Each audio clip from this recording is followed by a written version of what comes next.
My greedy husband used my $300,000 inheritance to secure his own future, while leaving me stranded. He secretly sold the house where I was caring for my paralyzed father-in-law, laughing as he declared, "You both are now homeless." To add insult to injury, he threw divorce papers in my face, shattering the life I thought we had built together. The very next day, when lawyers approached me with legal documents, I was left in shock, my world crumbling around me. How could everything I trusted slip away so quickly? I'm Sophia, a graphic designer in my late 30s, and I want to share my story with you. Life has taken unexpected turns, some that left me feeling on top of the world, and others that brought me to my knees. After my parents passed away, I inherited a decent amount of money, which made my life in Austin, Texas, quite comfortable. I had my own apartment filled with sunlight and colorful artwork that I loved to create. Financially, I was secure, but emotionally, I was searching for something or someone to fill the void. That's where my best friend, Maya, came into the picture. She's in her 30s and has always been obsessed with astrology. She'd tell me how the stars aligned and how they could predict our futures. I was skeptical, but also a bit curious. One evening over coffee, she leaned in with excitement. "Sophia, I have to tell you about this guy I found in your chart. His name is Ryan, and he's your perfect match." I raised an eyebrow, amused. "Oh, really? Is he a prince or a movie star?" Maya laughed, undeterred by my teasing. "No, he's a regular guy, but the stars say you two are meant to be together. Just trust me. You need to meet him." After some coaxing, I reluctantly agreed to meet Ryan, half expecting a weird guy who would talk about constellations all night. To my surprise, when I met him, he was charming and down-to-earth. He had an easy smile, a great sense of humor, and a love for hiking and indie films, just like me. We started seeing each other regularly, and I felt something spark between us. It was exhilarating, something I hadn't experienced in a long time. After a few months, Ryan and I became a couple. Things moved quickly, and before I knew it, he convinced me to invest my inheritance into his home, persuading me to pay off his $300,000 mortgage. "Think about it, Sophia," he said, his eyes bright with enthusiasm. "If we're going to build a life together, we need a solid foundation. This house can be ours." I hesitated but ultimately agreed, swept up in the whirlwind of romance. I thought I was making a sound investment in our future. Little did I know, my trust would soon be put to the test. The first few months in the house were blissful. We decorated together, and I loved creating art for the walls. Ryan and I often took weekend trips to the nearby hills, enjoying nature and each other's company. But soon, life threw us a curveball. Ryan's father, Thomas, was diagnosed with Guillain-Barré syndrome, a rare condition that left him paralyzed. The news hit us hard, and I felt a wave of sympathy for Ryan and his family. I offered my support without hesitation. "Ryan, let's figure this out together," I said one evening as we sat on the couch. "Your dad needs help, and we can do this." "Thanks, Sophia. It means a lot," he replied, looking grateful but worried. As Thomas needed constant care, I decided to move in with Ryan's family to help out. I thought it was the right thing to do. Ryan's mother, Brenda, was in her 60s and suffered from chronic arthritis. She became increasingly demanding, making it hard for me to focus on my graphic design work while also caring for Thomas. "Can you do this? Can you get me that?" Brenda would ask, her tone sharp, her frustration palpable. "Yes, I'm working on it," I would respond, trying to stay calm. But it was challenging. I felt overwhelmed, trying to juggle my job and Thomas's care. I even took a short course in physical therapy techniques to help him regain some movement. "Just a little more," I would say to Thomas during our sessions, trying to encourage him. "You can do it." Over time, Thomas started to show signs of improvement. He regained slight movement in his fingers and began to speak a few words. Each small victory felt monumental, but my efforts often went unnoticed by Brenda. One evening, after a long day of caring for Thomas and dealing with Brenda's constant complaints, I finally snapped. "Brenda, I'm trying my best here. I'm doing this for your husband and for Ryan. Can't you see that?" Brenda just rolled her eyes. You should be more focused on taking care of him instead of sitting around. It's not like you have a real job anymore. I felt my heart sink. I was trying to help a family in need, but all I received were criticisms. Yet, I remained committed to Thomas, who, despite his struggles, was grateful for my support. I could see the warmth in his eyes every time I made progress with him. Months passed, and finally, Brenda announced she needed a break. I'm going to stay with Ryan for a while, she said one morning, packing her bags. I can't take this place anymore. Relief washed over me. That's great, Brenda. I hope it helps you. As she left, I turned to Thomas. It's just us now, buddy. We can make some real progress, I said, smiling at him. He blinked slowly in response, and I knew he understood. It was a fresh start for both of us, but little did I know, shadows loomed ahead. The days turned into weeks, and I became more focused on helping Thomas regain his strength. We worked on exercises every morning, and I learned more about his condition and how to assist him better. However, I started noticing changes in Ryan. He seemed distant and preoccupied. Hey, is everything okay? I asked him one night after dinner. Yeah, just work stuff, he replied, but I could sense something was off. As we tried to navigate our new reality, I had no idea that the biggest challenge was yet to come. The feeling of unease clung to me like a shadow, and soon, everything I thought I knew would be turned upside down. As the weeks passed, I found comfort in my routine with Thomas. We shared quiet moments in the garden, and I could see the determination in his eyes as he worked to regain his strength. It felt good to help him, and for the first time in a long while, I felt like I was making a real difference in someone's life. But beneath that comfort, a nagging feeling of unease began to grow within me. One evening, while I was busy working on a graphic design project, my phone buzzed. It was Ryan. Can we talk? The message read. My stomach nodded as I sensed something was wrong. Sure, when? I replied. Now, he said. I quickly finished up and made my way to the living room.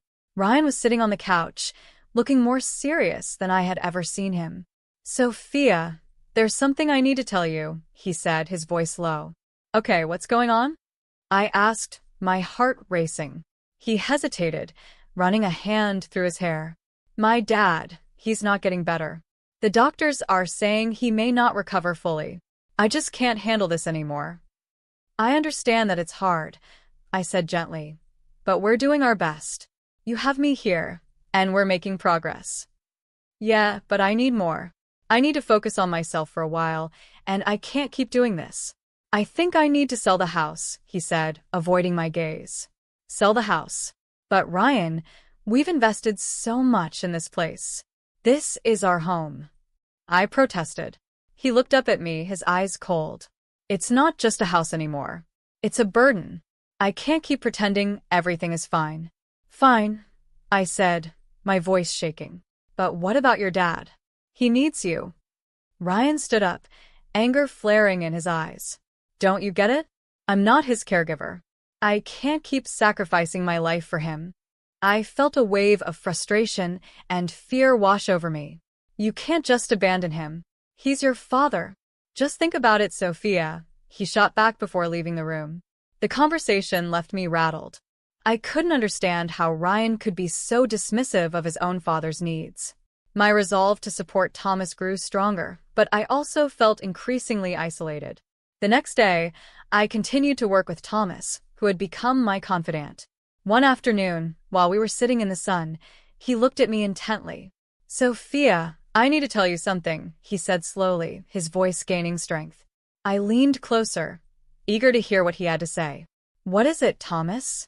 I overheard Ryan and Brenda, he whispered. They were talking about how they plan to take advantage of you. They think you're just a means to an end. My heart dropped.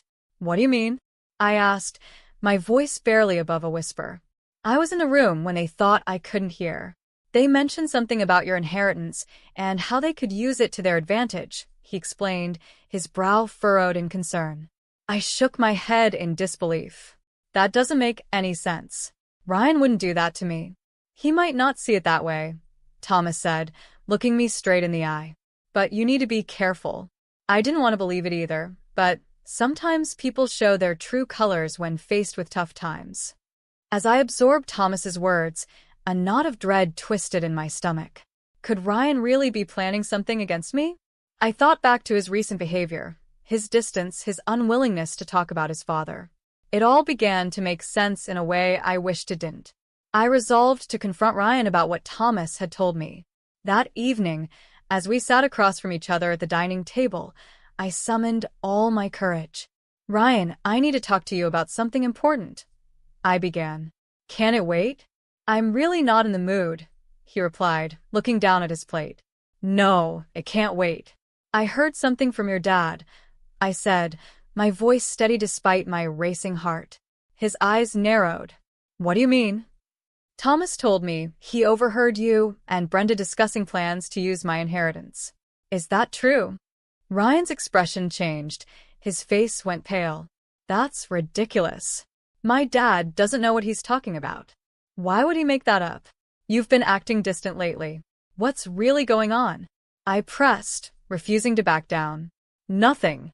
I'm just stressed out," he snapped, pushing his chair back. "I can't deal with this right now, Sophia." "Then what can you deal with, Ryan?" "Because I feel like I'm in this alone," I said, my voice trembling. He stood up, fists clenched, and walked out of the room. "I can't do this," he muttered. I felt my heart sink as I realized the conversation hadn't gone anywhere. Doubt filled my mind, and the seed of betrayal was planted deep within me. As I sat alone at the table, the walls felt like they were closing in. I could sense that my world was about to unravel, and I had no idea how to stop it. Days turned into a blur of worry and tension, but I remained committed to Thomas. I didn't want to believe Ryan could be capable of such betrayal. Yet every time I glanced at my phone, a sense of dread washed over me. The shadows were creeping in, and I couldn't shake the feeling that I was on the brink of something I wasn't prepared for. It was a strange mix of anxiety and determination that filled my days as I continued to help Thomas. I poured my heart into his recovery, hoping to make a difference while grappling with my suspicions about Ryan. Despite my growing unease, I tried to push thoughts of betrayal to the back of my mind, focusing instead on the little victories we were achieving together. One afternoon, as we practiced Thomas's physical therapy exercises, I noticed him struggling to lift his arm. "Come on, Thomas, you can do it," I encouraged, gripping his arm gently to guide him. With a determined look, he gave it his all, and his fingers finally curled around a small object I had placed on the table. "Good job. That's it." I cheered, feeling a rush of pride. Thomas smiled weakly, his eyes lighting up. "Thanks, Sophia. I couldn't have done this without you," he said, his voice steadier than before. Just then, the front door creaked open and Ryan walked in, looking exhausted. "What's going on here?" he asked, eyeing the scene suspiciously. "Just helping your dad with some exercises," I replied, trying to keep my tone light. "Yeah, well, don't tire him out too much." "He needs rest," Ryan said, a hint of irritation in his voice. I felt a pang of frustration. "We're making progress, Ryan. It's important for his recovery." He shrugged, clearly uninterested. "Whatever," he muttered, heading into the kitchen.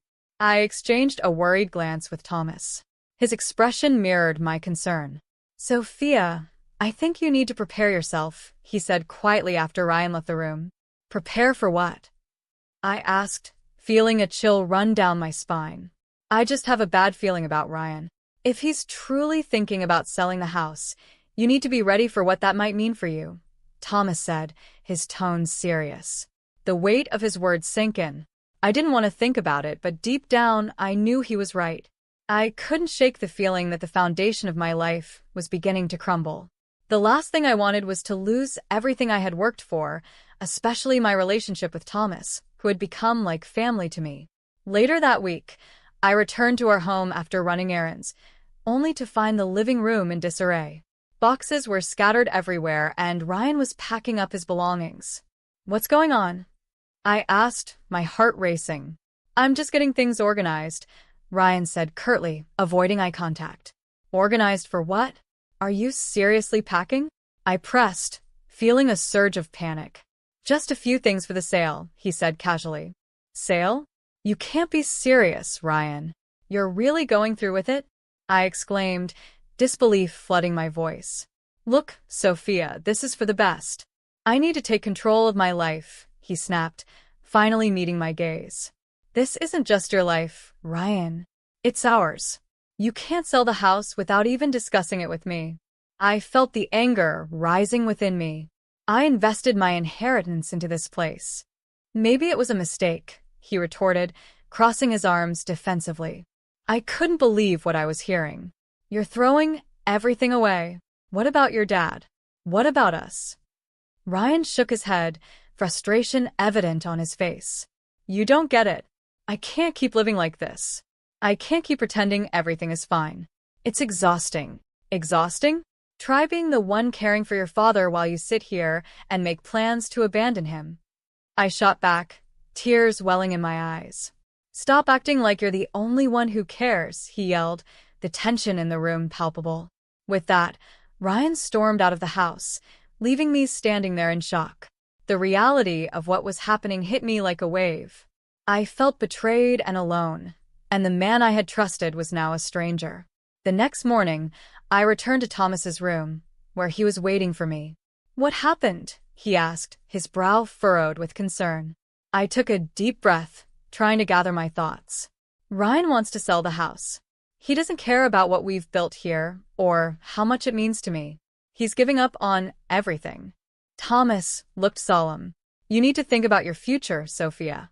You can't allow him to dictate your life. You deserve better. His words resonated deeply within me. I realized then that I had to reclaim my life. I had to take a stand, not just for myself, but for Thomas, who had become my ally in this battle. With renewed determination, I decided it was time to confront Ryan once and for all. I needed to find out if his intentions were truly as selfish as they seemed. My heart raced at the thought of what lay ahead, but I knew I couldn't back down now. The shadows were closing in, and I was ready to face whatever darkness awaited me. The air in the house felt thick with tension as I prepared to confront Ryan. My heart raced, with a mix of anxiety and determination. I knew I had to stand up for myself and for Thomas. As I approached Ryan, I took a deep breath, steeling myself for what was to come. Ryan, we need to talk, I said, finding him in the living room, surrounded by half-packed boxes. He glanced up, irritation flickering in his eyes. What now? I swallowed hard.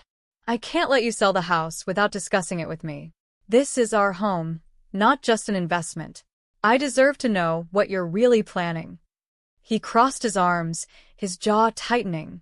I told you this is for my own good. You have no idea how trapped I feel. I can't keep living like this. Trapped? What about your father? He needs you now more than ever, and you're just going to walk away. I challenged, my voice rising. You're abandoning him. Ryan's expression hardened. I can't be responsible for him anymore. I didn't sign up for this. I felt a surge of anger. And I did? I've been here for him, when you couldn't be. You think you can just sell this house and leave without any consequences? Consequences, he scoffed. What do you mean? Ryan, I invested my inheritance into this place. You're not just hurting me. You're hurting your father. If you go through with this, I will fight you for what's right. I declared, feeling the fire within me grow stronger. His face paled at my words. You wouldn't dare, he shot back, but there was a flicker of uncertainty in his eyes. Try me, I said, unwavering. This is not just about money. It's about loyalty, about family. You need to decide what kind of person you want to be. Ryan remained silent, the tension hanging between us like a heavy fog. Finally, he dropped his gaze to the floor, his shoulders slumping. I don't know what to do, he admitted quietly. Then let's figure it out together. We can find a way to support your dad without throwing everything away, I said gently. But you need to meet me halfway. He looked up, his expression softening. I'm scared, Sophia. I don't want to lose everything, but I don't know how to handle this. We'll handle it together. I'm not going anywhere, I reassured him, feeling a flicker of hope. In that moment, I realized that we both needed to grow. It was time for Ryan to face his responsibilities, and it was time for me to reclaim my life, no matter how messy things got. As the days turned into weeks, we worked together to support Thomas's recovery. Ryan began to show signs of commitment, balancing his own fears with the needs of his father. It wasn't easy, but we learned to communicate better and find strength in our shared goal. One evening, as we sat in the living room, I noticed the warmth returning to Ryan's eyes. "Thank you for not giving up on me," he said, breaking the silence. "I didn't realize how much I needed you until I almost lost you." I smiled, feeling a wave of relief wash over me. "We're in this together. Family doesn't just mean blood. It's about being there for each other." The months rolled on, and Thomas continued to improve. He was now able to move around the house with some assistance, and had even started sharing stories from his past, filling our lives with laughter and memories. Our bond deepened, and I felt grateful for the unexpected role I had taken in his life. As for Ryan and me, we began to rebuild our relationship. We found joy in simple moments, whether it was cooking dinner together or watching movies on the couch.